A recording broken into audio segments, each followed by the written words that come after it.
All right. Welcome to the first ever Nurse Patient Forum podcast. I'm Allison. This is Mike. He is a Hi. former social worker, master's of social work. I will introduce him in a second, but I just want to introduce why we're here in the first place. I've recently noticed there's a major issue with parasocial relationships online to the point where people are being influenced in real life to just make really bad decisions. It's affecting their emotional state in a really bad way. And this has affected me personally. It's affected Mike personally in several instances, and it's just really gotten too malicious to ignore. So we've done a lot of research on this topic. We are both very educated, and this is something that it just has to be talked about. It seems very taboo because it's a lot about people with disability or people that these small groups that they're vulnerable. They're not. I don't know, maybe they feel invisible sometimes. So this kind of gives them the opportunity to be seen. So that's where the whole parasocial thing comes in. But I just want to have Mike introduce himself, and then we will go ahead into the rest of it. Hi, everybody. My name is Mike. I am a master of social work for about 10 years now.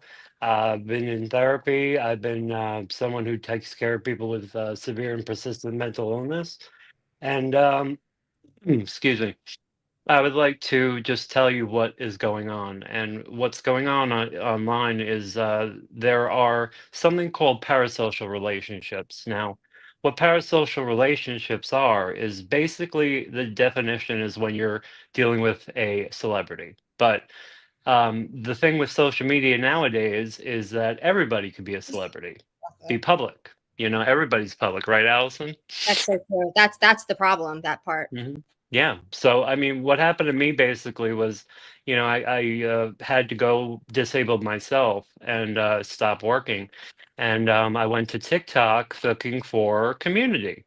And what did I find? I found people that were not exactly what I thought they would be. But they seem welcoming at first, right? Of course. It's a Yeah. It facade. It's was a facade. it was actually very hard to notice the difference, and everything seemed as if it was normal and you could trust them. And I actually even gave some of them money and tried to do my advocacy thing there. And we'll talk about advocacy later. But anyway, they took full advantage of that, and they ruined my reputation online. And as you can see right behind me, I am, in fact, a social worker. My license behind my head, my degree to the left of that. And, it's just they're reporting people for ridiculous things. So I have a And question. Are you go familiar ahead. with the term love bombing? Do you know what that is? No, I've never heard it. Why don't you tell me? Okay, so this plays a lot into this because it happens a lot with, I don't know if you're familiar with like the multi-level marketing communities. Like a lot of communities that have this type of relationship, they tend to like front load the love and the affection and the warmness, and they're like, oh, whatever you need, we got you. It's supportive, everything that these people are looking for, everything that they don't have in their real life, everything that they've always, it's a void, so they're looking to fill it. So they do a lot of that. They embrace you. They relate to you. They get a lot of information from you, and then they flip on you because it doesn't Yeah, work anymore. exactly. I even had to change my phone number because I That's gave it out to the wrong people. Had yeah. that phone number for 20 years. Oh my So, God. I am so hmm sorry. hmm So that is a lot of what we're going to be discussing here. In regards to my personal experience, I'll discuss on that a little bit. But my background is in nursing. I've been an LPN. Well, I was an LPN for 9 years, and then at the height of COVID, I became an RN. I went to school in Harlem, New York. I graduated there. I worked there for a couple of years. Now I'm out here in California. I work in emergency medicine. I've worked at several hospitals in the area, and this is something I'm very passionate about because a lot of the issues that these communities, I mean, they're specifically communities that interact with nurses, so disabled communities, communities that have chronic illnesses, they spend a lot of time in healthcare settings. So when they find these providers online, I don't know if they feel like they have a certain kind of access to them because they are in that position that they can determine they're being unethical by posting something online. Like those boundaries are not clear, and I feel like that's a big part of what the goal is here, is to understand like what is appropriate to report to an agency or a facility or an employer. And it's not just a report, mind you. This is malicious. This is mass reporting on a mass scale, hundreds of hmm phone calls. Okay, even if you are the best, most outstanding nurse, no facility, no big conglomerate healthcare system is going to put up with that. That's just the reality of it. So it's like they know that, and there's a lot that goes into this, but there's plenty of messages and comments that show like excitement over reporting. Who are we calling today? I love a good complaint call, like stuff like that. Like they're really, for lack of a better term, getting off on this whole experience. So they end up living in their phone 24/7. They neglect their real life, they neglect their children, they don't have, a lot of these people are not employed. So they just don't have positive things to fill their time, and it's very easy to get sucked in to somebody that's giving you that false hope of support. And somebody might have sent you a little bit of money. Now you're really going to trust them, right? So it's like it's hard to it's hard to gauge sometimes like who you should be trusting. But I think the bottom line is you should trust nobody online, and I think you should keep them always at an arm's distance. And then there's no safety issue, because what's happening is they're becoming so close that they're, okay, we're all going to call this place together, we're all going to find out where the nurse works, we're all going to find out where her kid goes to school, we're all going to find out everything. And they do, because they Hmm. spend the whole day doing it. So in regards to Mike, I'll have him tell you a little bit about who exactly like these groups called on him, and why this literally almost contributed to his unaliving. So it's very serious. I'm going to give you a trigger warning, because this is just stuff that should not be happening to anybody ever. And that is a lot of Mike's fuel to be here, is because he's not going to allow this to happen to other people in these disabled communities that get taken advantage of. So Mike, you go ahead and you can tell a little bit about whatever you feel comfortable about that. Thanks, Allison. Basically, I live with end-stage liver disease, and that was caused by fatty liver. I've been living with it for about 10 years, and these people have actually reported me as someone being fictitious, someone who is not on the liver transplant list, someone who is faking a fundraiser, things like that. Basically, creating a pariah out of a decent and good person who really just joined for community and to help. That's what I wanted to do the whole time. So these people have actually called my diabetic supply store and canceled my account. It's unbelievable Um, to do that. yeah, one of them posted my information and used that information to go ahead and cancel my insulin pumps and my glucose sensors. If anyone doesn't know what those are the little things that go on your arm and they tell you what your blood sugar is. Very important to And yourself. absolutely. And if they had actually succeeded in canceling that and I hadn't gotten the email, I would have been S out of luck. You know what I mean? So it just got worse and worse from there. False narratives got created. Because I had a lot of followers. I guess people like to follow my story of the transplant journey, and they got jealous, and therefore they needed to. When money came into the picture, it became, oh well, doesn't need money. Insurance pays for that. Well, Essentially, they were telling you how to allocate your funds, they were saying what he was spending money on, like saying his correct. iPhone, the breakdown of the payments. Very creepy, like totally crossing multiple boundaries. Oh yeah, Mhm. absolutely.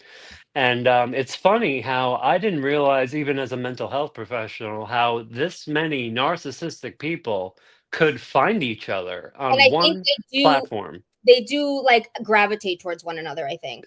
I think they do, but you never get that ability to congregate like you do in a parasocial relationship. And these people are all supporting each other's views, which is Hmm. fueling it even further.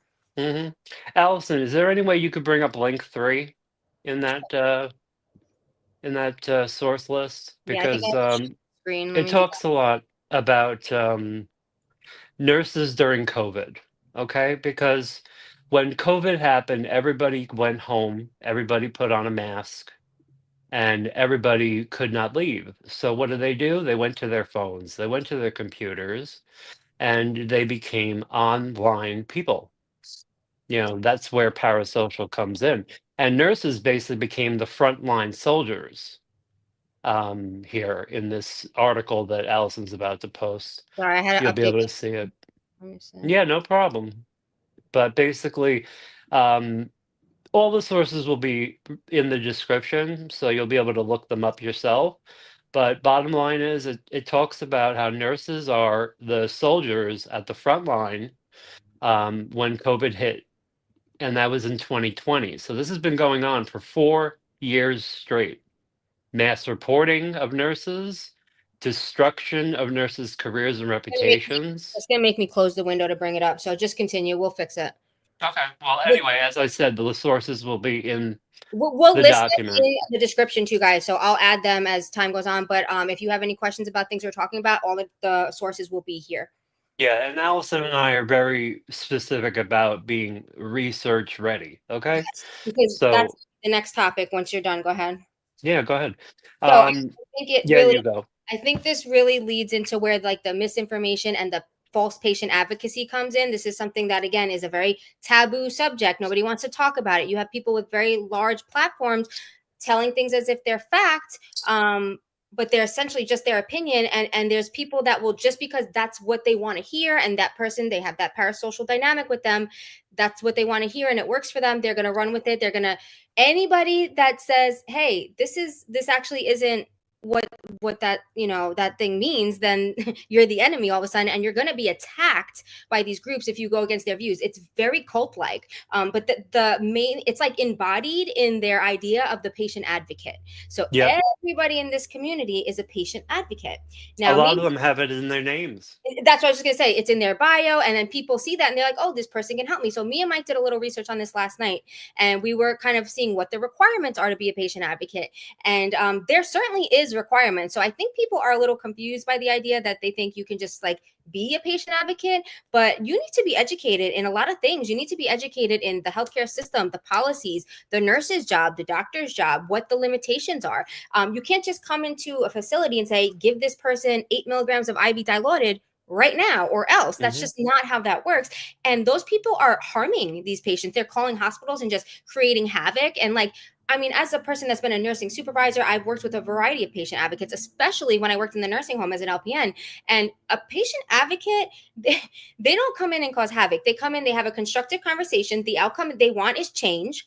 And it seems that it's very apparent that these groups that have, these ideals, they want to take this nurse down and make change. It seems all they really want to do is cause harm. Because for you to go after a nurse that's a single mother and say she needs to have her job taken for a TikTok, that is malicious. That is something that people can have a conversation about. There is absolutely no reason to go after somebody's job because you don't agree with their politics, what they post on social media. And I think another thing is the perspective is these people are patients. They're not nurses.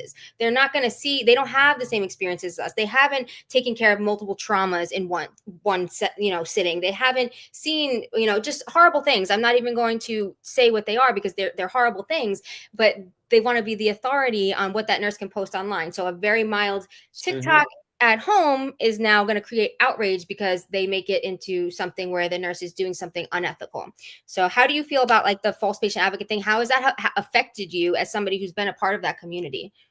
Well, I think that it started to hit me when I started noticing people messaging me, telling me how to advocate and saying, as a professional advocate, and I Mhm. would think to myself, excuse me, I'm the one educated And here. you are an You advocate. are not. That's part of your job. Yeah. Correct. And I mean, I just sent Allison an email recently showing a job offer I just got as a patient advocate. So they're not sending these jobs out That to shows you people. it's a paid position. It's not Correct. something, I mean, people do it voluntary, but they have the education regardless. Yeah. I think the minimum is 2 years experience in the medical field. Yes, and so we did notice that there is, you can have a high school diploma and obtain a position as a patient advocate, but you would need to be under an organization like a hospital or whatever that's going to be training you, giving you those certifications, giving you the education that you need to be an effective patient advocate. Effective patient advocacy is not attacking a nurse on a social media platform, finding where she lives and her daughter goes to school and making sure she's fired. that is not effective patient advocacy. We need No. every nurse that we can get. And to take nurses and put them in that position, not only is that affecting their mental health in a terrible way, but these are people that are very much needed. And like to go after them when they're the ones that have the education and the skill, I mean, that I just don't see that being a patient advocate in any world. So it's just interesting that this has gone on for so long on these platforms, and so many people have entrusted these people to call facilities, usually only leading in them using that information against them. I had a particular person that said this person would just call hospitals and try to find out where they were at to get, find out if they were lying about being there. I'm sure you know how I'm Mm-hmm. talking about in regards to that. But Mm-hmm. it's totally inappropriate to take information that you've been privileged with and abuse it. That's another thing that happens quite frequently as well. So you can have a high school education. So if you are a person that wants to do patient advocacy, and you only have a high school education, you can, but you must go through the proper channels. You can't just show up on TikTok and say, hey, I'm a patient advocate. So do you have Right. anything to add on that one? I would just say that yes, you can be a high school graduate. You can be um, you have to just have medical experience in the It did, field. So it you did could be say a it actually. CNA, It you did say could it be actually. a PCA, you Yeah. could be any of those things working in the medical field. Yeah. They take insurance now. Yeah, but So, you have yeah. to be working with an organization so they can be giving you the training. So if you're just a CNA that doesn't work, you cannot go Hmm. patient advocate because you're not in the medical field. You just have a certificate, so that's a factor too. The experience has got to be Hmm. there. Otherwise, you're kind of a useless patient advocate, honestly. Yeah. I mean, I was very hesitant to call a doctor for someone, but I would do that as an advocate for Yeah. someone if You're I educated to do so. correct. And I know HIPAA laws and I know things like Yeah. that. And people, when they speak to me, know that I know these things. I mean, people, you speak to some of these It's other people we're talking about, and it's just not there. Yeah. So I'm gonna just have a couple bullet points. I want to make sure I didn't miss any. So I was just saying the problem with the false patient advocates is the lack of medical background or understanding with medical procedures and just everything in general. The whole process of intake, admitting a patient to discharge, they just are unfamiliar with it, and you can't teach what you don't know. They do Hmm. spread information on a large scale because a lot of these people have very large platforms, and they'll tell you that, for example, people cannot become addicted to narcotics through a prescription. You just can't. Well, that's not true. So for No. someone to say that is very bizarre, and to push it so aggressively is even stranger to me. And let me just drive home that the people saying this have educations like court reporting, working at a gas station, like nothing. Okay.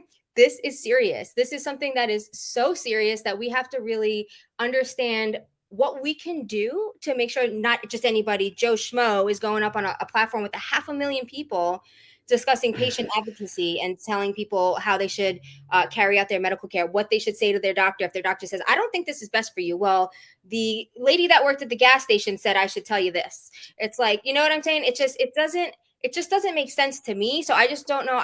I guess I have to understand that not everybody has the same level of comprehension. People are coming from different Mhm. backgrounds, different, educational backgrounds. And some people just get blindsided by the pure love bombing. You know what I'm saying? Like they Yes. think somebody's there to save them and they are harming them with just this blatant misinformation. Hmm. Blatant. Absolute misinformation. Hmm. And excuse me. The fact is we need nurses. And Yeah. a And friend social of workers. mine, thank you. A friend of mine lives in Iowa, okay, Hmm. and her story is she has heart problems, okay, but she's in a lot of pain, and nobody will take care of her. Her pain doctor won't take care of her, and her hospital is full of nurses that are bitter and overworked, and it's because good nurses get this happening to them, and you're basically biting the hand that feeds you, Yeah, and and we it. absolutely need the younger generation of nurses to ruin social media in a way that we're attacking these nurses through that avenue. They're not going to go into fields where they know they're going to just be treated so terribly. Like nurses are already Mhm. treated terribly at the bedside. To not be able to have an outlet like social media and post things that are humorous to you and just be worried about everybody you know putting their 2 cents in and then taking it off the platform, like that's just going to discourage so many people. I don't need my Mhm. job called over TikTok. Nobody does. I had a nurse call me last night and tell me she was fired because they called or a group called and said she was racist. I mean, this is just crazy. It's happening every day across this nation, and I'm just really hoping that this is something that other people will like to pick up on, so we can bring more awareness to this, because this is a mental health Hmm. issue on a large scale. Absolutely, Allison. And also the reporting systems have to be better, because when you take a report call, Hmm. and so the question should be, um, have you had a patient interaction? If the That answer is no, yes, then that's the end of the end of conversation. conversation. Exactly. Hmm. Exactly. Yeah, so I feel like So that's something that really needs to change in itself. The actually, oh hey Jojo, thanks for coming in. That is something that that's needs Amy. That's my friend Amy. Hi, to Amy. the the reporting system is a big factor in this, and I think that that's one area that needs change. But the other area that needs to change is the education on this parasocial stuff. I mean, people don't even realize they're a victim of it. They I think know. they're vigilantes. They think they're doing something good, and they're doing just their a whole disservice to their own community by removing nurses from facilities that they service. You know what I'm Yeah. saying? You wonder why that you're waiting so long. Well, 3 nurses got fired for TikTok. So, I mean, is that worth it to you, or would you rather get her back in here and just get you going? So, I Hmm. mean, and also when it comes to what's unethical. So, obviously, I guess everybody has a different opinion on that. But the bottom line is there's a board of ethics for physicians. There's a board of nursing for nurses. They're going to be the one to determine that ultimately. So, like, I mean, Hmm. feel free to submit a single report if you like, but it seems like that's just such a waste of resources. And my solution to this is I think that we need to have a separate like entity that, like, if you have a concern on social media, you bring it to them and say, hey, I saw this, what do you think if it should go to the next level? And they should be the ones to escalate that report. Like, and it needs to be located in this country, because we know TikTok and all those customer services and everything, first of all, they're mostly AI, and they're mostly out of the country. We need people that understand our way of life, our morals, that we don't discard healthcare workers over TikTok videos. I don't think China could care less. So if we had No. them moderating that system, that would be another disaster. And I really feel like the bigger picture is platforms like that are probably pitting us against each other, but that's a whole other conversation. They love to see us all like a bunch of rats in a cage and little groups fighting each other maliciously and viciously. It's really pretty sick, actually. But I mean, we're just talking about the smaller aspect here that affects healthcare professionals like yourself and I, and we've had just such Hmm. literally malicious experiences. I couldn't even think of another way to describe it. But I mean, that's Stalkers. yeah. That's about it. Yeah. But it's narcissism is really the biggest thing. It's so many narcissists. They lack empathy for anyone else but themselves. And it's a big deal. It's really a big deal. And with this AI and everything else, we are basically being attacked in a cyber manner by China. You know what I I mean? think that's ultimately something that needs to be discussed too, but I feel like that's just like a real big, I don't know if I could handle that one, but like at Oh least this no, we're not going to handle it. We're I going just know that to. it exists, and like I feel like we're like an offshoot of that, dealing with this problem. Like the parasocial stuff has all formed because it's all there because of how far people have let TikTok just become a part of their everyday life 24/7. Oh They're yeah. constantly on the phone. Like I'm a victim to it myself. I'm on my phone all the time doing all kinds of things because there's a lot of stuff to learn, there's a lot of people to meet, there's all kinds of stuff, but you can get sucked into a very dark side of that very quickly. Very quickly. So where are we here? Down the blue. Oh, you have it too, right? Mhm. I don't think I'm recording. Yeah, you are. Oh, You're I am. live right now. Yeah, we're live. So it'll save. I hope so. I think it'll save to the platform, not to my like it will save a separate copy if you record it. You know what I'm saying? Yeah, I'm sure. It's fine I'm either sure. way. Usually Mhm. they save. Let me go down the bullet points. Let's see. Um, Thanks, Amy. thanks for being our guest. All right, let's see the role of social media and mental health. So we're going to talk about the impact of narcissistic abuse on social media platforms. So like people really do find their victims here. It's very easy to cultivate a large audience of straight victims, people that you're Mhm. abusing by making them believe your views or go attack people.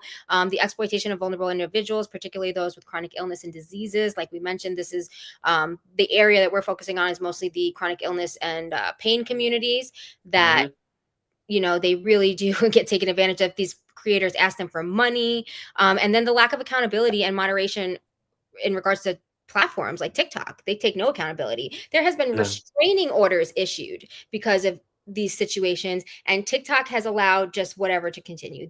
All they have to do is shut the account down. Won't do it. So Right. yeah, That's all they have to do. It's very simple. I mean, yep, the reporting systems are a joke. it's a joke, and it's Um, mostly AI. yeah, it's mostly AI. I did remember speaking to people back about 4 months ago, but then all of a There sudden was, yeah, it became bots, you know? And yeah. then, what do you call it? Uh, there's many personality disorders that are just online. I think they're all just kind of coming out like Well, and I all think over the it place. feeds it. I think it feeds it too, because people, it's just you could do and say and interact with whatever you want. There's no moderation from your family or nobody seeing your behavior. It's all other people like you. Hmm.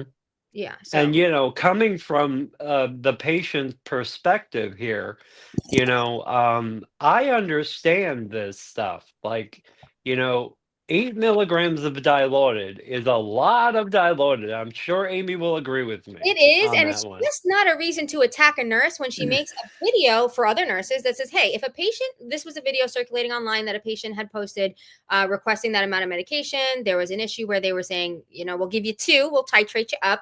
They had a fit. They also said that they wouldn't take Narcan if it was needed. Hmm. It was not allowed to be on the chart. Well, I'm not going to take care of you, and I have the right to do that as a nurse because I don't feel safe being your nurse if you're not going to allow me to administer life-saving medications when you're dying. So I'm not going to code you because you don't want the medicine. That's really Hmm. awful to think that a bunch of nurses should do CPR on you because you don't want Narcan. I mean, unless you have a doctor's note, something written, signed, sealed, delivered, I am not abiding by that. And then I'm going Right. to have a lot of other team members involved in taking care of you because that's challenging for me even, and I just feel like I wouldn't feel safe taking care of somebody where I just didn't feel like I had the resources I need to take care of them appropriately. So I mean, call me whatever you That's what want. I call a good nurse. I mean, I I don't mean, understand and a that. lot of nurses get a bad rap because they have to be a little stern, a little maybe do the things you don't want, and maybe say no to Hmm. you. And this Hmm. particular community does not receive no well. And it's not a no. It's like the video that I posted that, we'll discuss that in other episodes a little more, but basically they were trying to spin the narrative, which these groups love to do, that I just wasn't medicating my patients and I didn't treat my chronic pain patients appropriately. And I have never not treated a patient as they should be in my life. I've had many sickle cell patients. I've had many chronic pain patients, methadone patients. And before I even go into that room with them, I am making sure, because getting methadone is a challenge in the ER. You have to call the clinic. The clinic's usually closed. If the clinic's closed, you have to convince the pharmacist to please make you a dose. It's very funny. You have to say, well, if they really need it, you really have to advocate because they're like, well, can they just wait till tomorrow and get the next? No, they need it now. They'll try to push it off, especially if it's later in the day and they should have took it in the morning, but they've been here all day, things like that. And those are the kind of things that I really push for because I'm a person in recovery, as I'm very, I tell everybody that I'm very Me proud of that. too. Many Yep. years, and Many years. for me, it's opiates. That's why I'm very passionate about the education. People think you could just be on opiates all day, every day for years and have no effect. Some people need to be on them, absolutely. And they are a godsend for those who they actually help and they're appropriate for. But they are abused, and we're not going to pretend that's not a thing. And they do cause long-term damage. We're not going to pretend that's not a thing. Brain loss, lack of loss of executive functions, all kinds of things, and it's so clearly exhibited in these platforms where people lack of impulse control, lack of ability to do appropriate research. Again, these are all sources that we will make sure we have listed below, but these are topics that are not being discussed because they're taboo, because nobody Right. wants to get into them because they're like, oh, is that person really supposed to be on that much pain meds?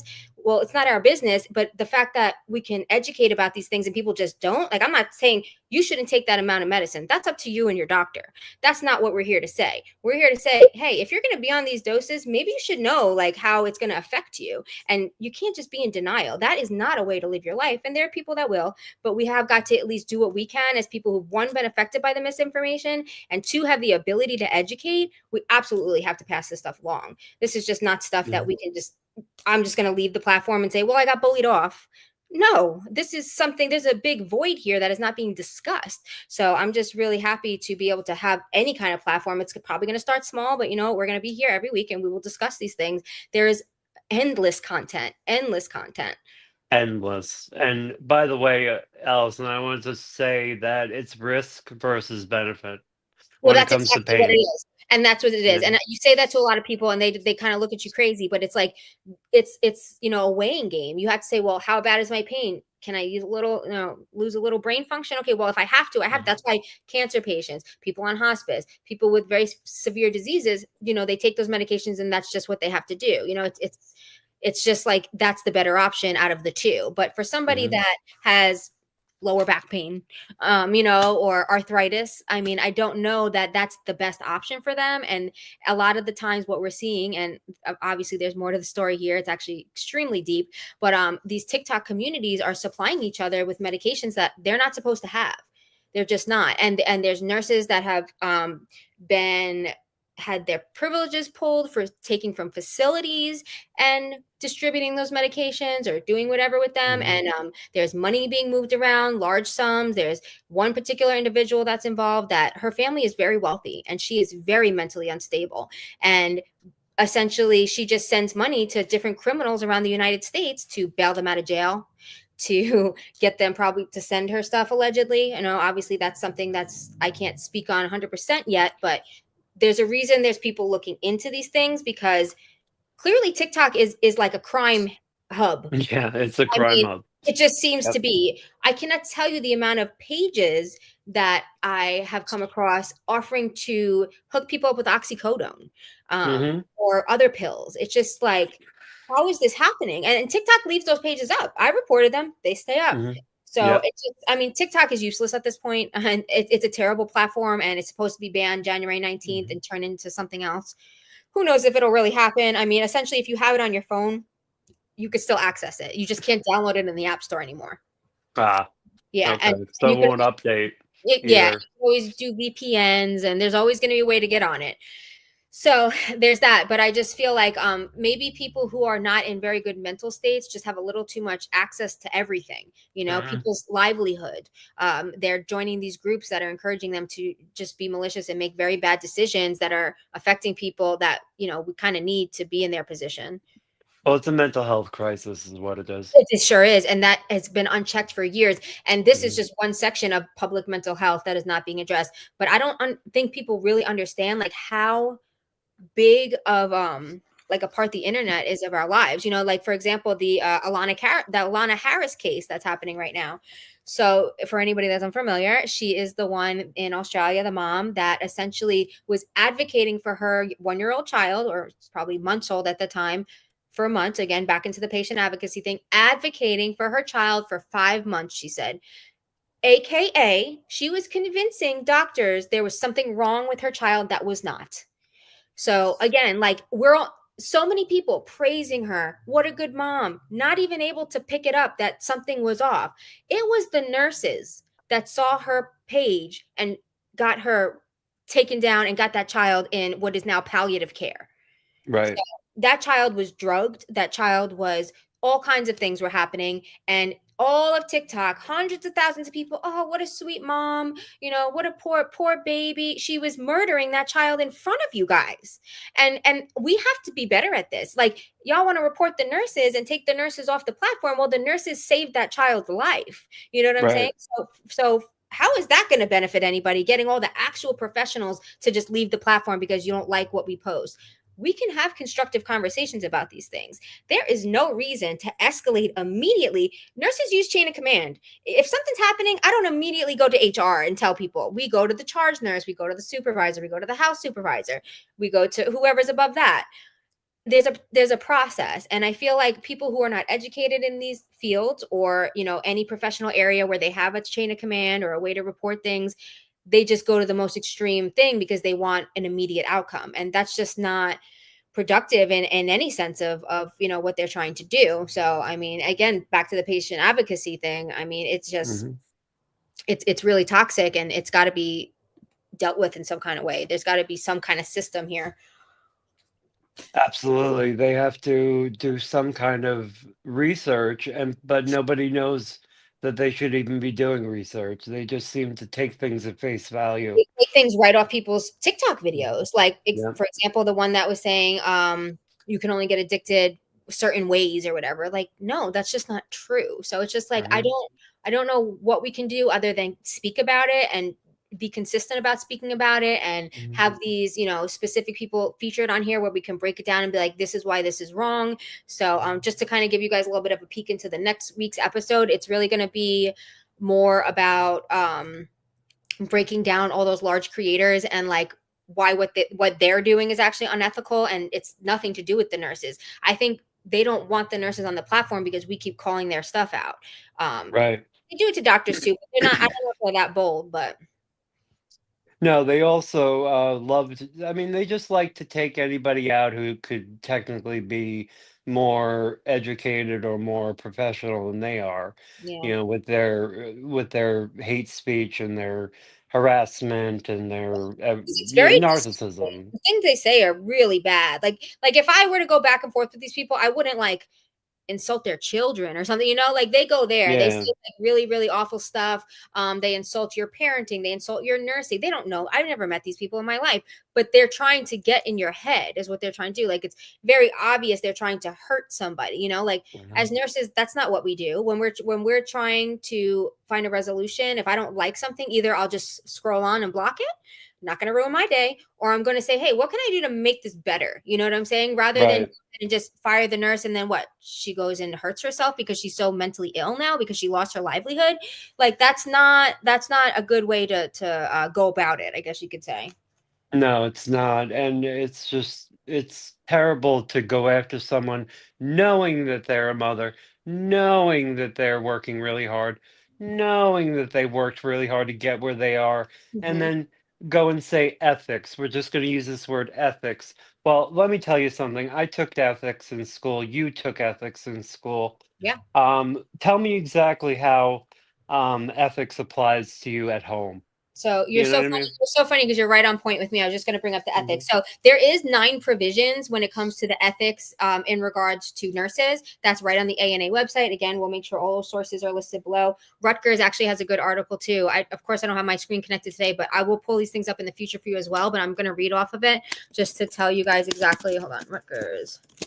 9 provisions nursing, 9 provisions of ethics. So this is in regards to just nurses in general, inside and outside of work. So provision 1 entails that the nurse practices with compassion and respect in inherent in dignity, worth, and unique attributes for every person. Okay, this is for inpatient interactions. This isn't for just strangers on the internet. Okay, this is in regards to patient care. So provision 2 is the nurse's primary commitment is the patient. I'm going to highlight that again, the patient, whether it's an individual, a family, community, or population. It's about who you're directly communicating with in regards to your nursing care. So Mhm. if you're a complete stranger that doesn't know this person, you're not really part of their community. So that was something that this group was trying to kind of drive home when they reported me to my second job that they reported me to, was that I was like a danger to the community. Right. So What that was the just, word they used? well, What I was was the actual egregious. Was that the one? I think it was, Yeah, yeah. Did you see egregious. we have an EMT in the chat? Oh, very good. Welcome. Mhm. So we're about 20 minutes to the end of the podcast here, but we are going to be discussing parasocial relationships and mass reporting, discussing how that affects nurses. I've had 2 jobs affected. Mike over here has had his whole livelihood affected. So we'll save this podcast to the channel so you guys can go ahead and rewatch it if you're coming in now. But provision 3 is the nurse promotes, advocates for and protects the right, health, and safety of her patient. The nurse promotes, advocates for, and protects the rights, health, and safety of her patient. So again, it's a patient to nurse interaction. It's not just any random person. Provision 4 is the nurse has authority, accountability, and responsibility for nursing practice. So they're going to have to tell you things you don't want to hear. You might not like your nurse, and that's okay too. But Yeah, it's totally okay to not like your they're going to nurse. do what's right for you at the end of at the end of it all. Mhm. They're going to be making decisions for you. They're taking action consistent with the obligation to provide optimal patient care. Again, provision 4 has to do with providing optimal patient care to your patient that you're physically providing care to, not somebody on the internet. Provision 5 is the nurse owes the same duties to herself as to others, including the responsibility to promote health and safety, preserve wholeness of her character, integrity, maintain competence. So even if you're on social media, obviously you're going to be presenting yourself as, you know, an educated, competent person, and you're not going to be acting obscene, just because you might post a funny TikTok or something that doesn't fall under any of these provisions of being unethical. No. So provision 6 is that the nurse, through the individual and collective effort, establishes, maintains, and improves the ethical environment of the work setting and conditions of employment that are conducive to safe, quality healthcare. Again, this is all inside a healthcare setting. So there's that. Provision 7 is the nurse in all roles and all settings advances the profession through research, scholarly inquiry, professional standards and development, and the generation of both nursing and health policy. So we are not going to be tolerating misinformation. We're going to make No. sure that if we see that kind of stuff, that we say something. To be a nurse and be educated and just let bad information fly virally through the internet, I feel like is really a disservice to just the whole world in general. Like, we need to speak up more. We need to do something to combat the misinformation itself. Not like, yes, it's important to provide education on certain topics, but I feel like that misinformation is kind of, people are just like, yeah, it's there. It's like, well, there's people, a lot of people that are just going to that, and that's their whole thing. They don't go find the other information because that appeases them. That goes, with their narrative, what they want to work for them. So Hmm.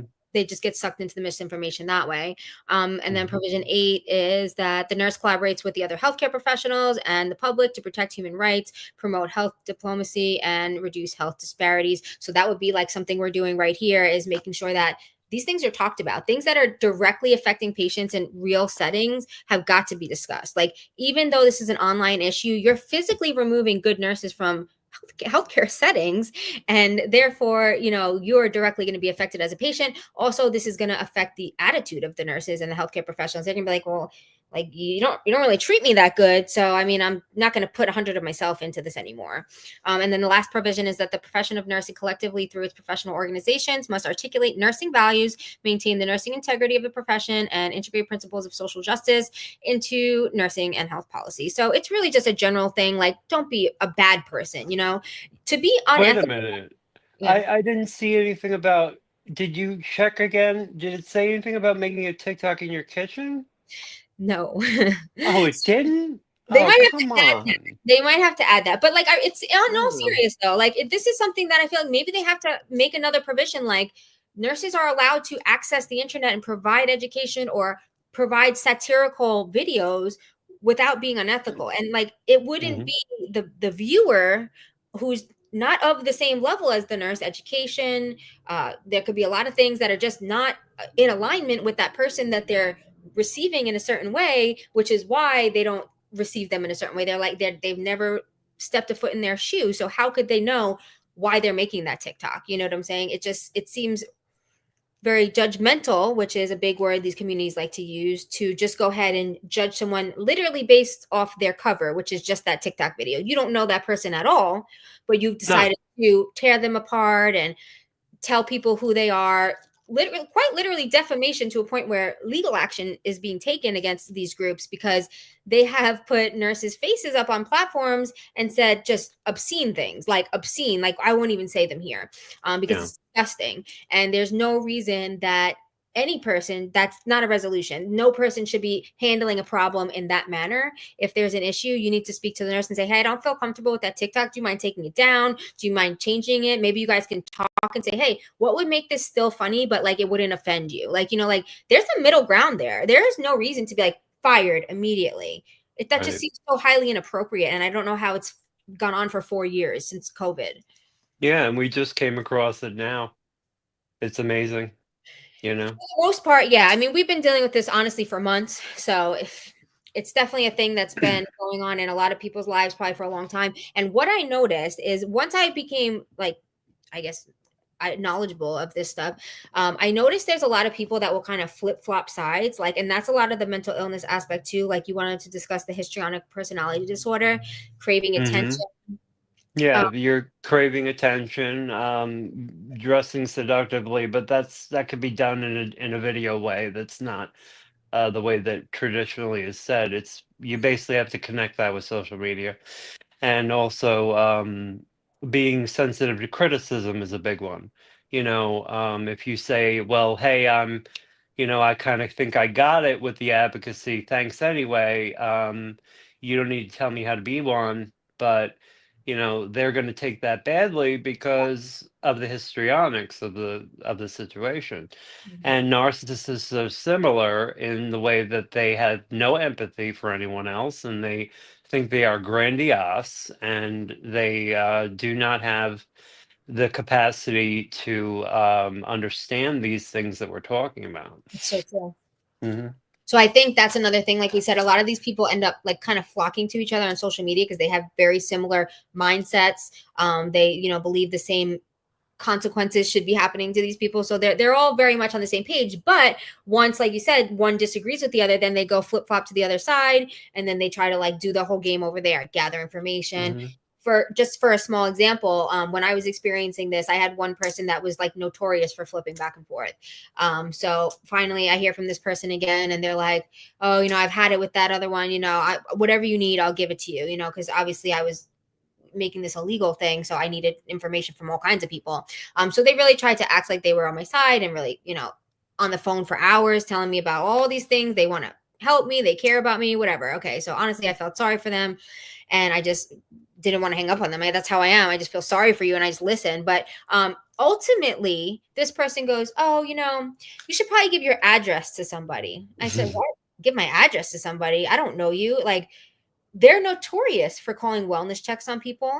I've Once gotten one. you've gotten one, so this is another thing that one particular, uh, two of them that do this together are being charged in another state for false reports. It's very serious. You can't call the police station all night because you're hopped up and you want to make some drama in the evening. It's like that's not Mhm. appropriate. And I just don't think there's harsh enough punishments in place for these things. And it's just such an issue. It's egregious. That it is. That it is. But it's just, I mean, there's so much to talk about here that we will be here for months and weeks to come. But I'm really Hmm. excited to do this podcast. We got about 12 minutes left, so we have a couple other little things to cover. But next week we will be discussing, yeah, it's really awful. Oh, they're going to be charged. They're going to be charged. But next week we're going to be like discussing the exact creators and what we feel like they're doing to damage a community. There's a few, I won't mention them yet. I'll come with all my research in the next one, but there's three that I want to cover with very large platforms. They cover nursing material, advocating, and patient medication, and then one is, which this is an issue in itself, doctorates of nursing, which that was Yes. going to be my next step, and I'm going to nursing law now after this. But Hmm. doctorate of nursing are people with that degree, which is a terminal degree in nursing. You are just a doctorate of nursing. You are a nurse. You're a nurse practitioner. They're calling themselves doctor, and these people don't understand what that means. And me and Mike have a kind of a funny thing we're gonna do for the next one to show you guys like how serious this actually is. Because there's one woman that works with this larger creator, or one of them, and people thought she was a doctor. She wears scrubs. She has no history in the medical field whatsoever. She has a disease, and she thinks that entitles her to sit on a podcast in scrubs and talk about medical stuff. So I'm just really, I think there's a lot of people that are afraid to confront these people. I think there's a Hmm. lot of people just sitting back and waiting to see like where this goes, to see if they can like trust us and if we're really going to make a voice with this. But it has to be discussed. It has to be discussed because those people, like I say time and time again, they're harming not only the nurses in the community, the patients, the communication between the nurses and the patients. It's never going to get better if all you do is one, say nurses are bad. There's never a good nurse, never a good nurse. It's like, I think your maybe perspective on the nurse needs to change. Like, we're not here to be your friend. And I know people all want to be friendly with everybody, but that can be toxic. You don't need to be friends with everybody. Sometimes you need somebody to just straight up have no opinion of you and just take care of you or do what they have to do in regards to you. I don't want the person I'm getting a mortgage from to be my friend. Like, you know what I'm saying? Like, just do my stuff and don't get involved in my personal life. You know what I'm saying? Or Right. whatever it is. I don't want my doctor to be my friend. Like, I feel like that's weird. And there's a lot of people that prefer that. But I feel like in the long run, that's probably not doing you any good because they're just going to yes you to death. They're just going to tell you what you want to hear. Yeah, and It's, it's also a chaotic relationship. It's not a proper relationship. And and people that's, get caught up in that yeah, too, you know? they really do. And I think that, like what we said in the very beginning, it all comes back to having that void that people are looking to fill, whatever it is. If they have a poor relationship with their family at home, if they've been a victim of abuse, if they've had trauma in the medical settings, which is a big one. And, everybody's trauma is valid. Hmm. But I mean, having an issue in the ER where someone didn't give you the exact opiate you wanted shouldn't be a traumatic experience for you. Correct.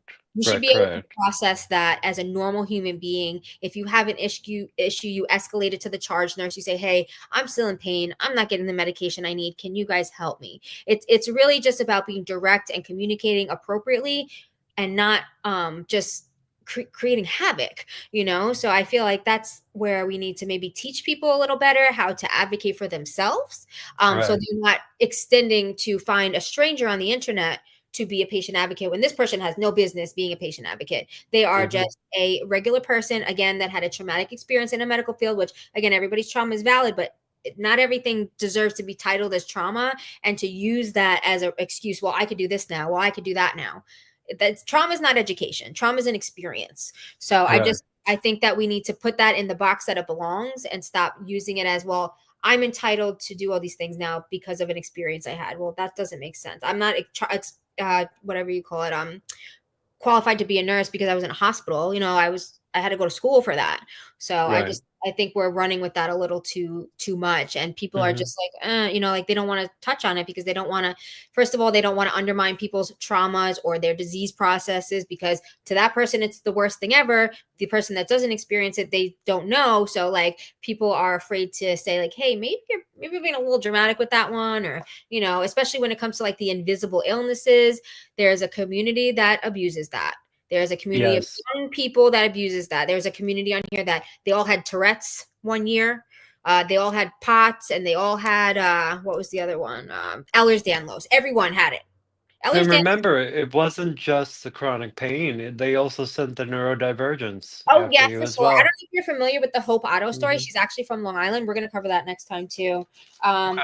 We She actually have a really big surprise for you next time, so you're gonna really love it. Yeah, no, you You guys, know. there's a lot of good stuff coming. So I always definitely Mhm. stay tuned. This will be up obviously for people to watch. I'm gonna edit it a little bit and then you guys can watch it. But yeah, Hope Otto is another one we're gonna discuss. The Alana Harris story. These are all people that Scamanda is coming out. Scamanda. Yeah, Amy, look at that new documentary called Scamanda. Scamanda. You're gonna love that. It's very good. Okay. So there's a podcast currently about it, but again, it's all about people abusing the medical system, exploiting conditions, advocating for themselves to basically force a doctor to put a G tube in them. They stop eating, so I have gastroparesis. Look, I can't eat. Make themselves vomit. The doctor puts the G tube in. Then this particular person was putting all kinds of bacteria on there, so it was rejecting. It was getting infected, so she was getting on antibiotics. They were having to give her more medical attention because of the things she was doing to herself. So there's Hmm. that. Yeah. So yeah, yeah. Yeah. Absolutely. So we got five It's a minutes. lot to Yeah. unravel. It's a lot to unravel. It's a lot to Absolutely. unravel. So this is just a Hmm. little pilot episode. This is just a little intro. I think it went really well. I'm really Hmm. looking forward to having these conversations every week, because this is a great way to like offload this stuff and put it somewhere where it can live in history and people can learn from it, because there's no reason for us to have these experiences and nobody to gain something positive from it. So Correct. We're that's all about turning a negative into a positive. I We're both Tauruses from Long can Island. tell, I'm sure. Yeah. Okay. And facts over feelings. We don't do that poor me stuff here. That's You're the gonna big know the one. facts. You're gonna know the facts. That's the big one. Yep. Hmm. So everybody, join us next time. It'll be same time next week on the Nurse Patient Forum. Thank you guys for coming so much. Appreciate you. I am looking forward to next week, like you would not believe. So we'll see you guys soon. Me too. I ended it. Did I end it? Okay. I I ended don't it. know.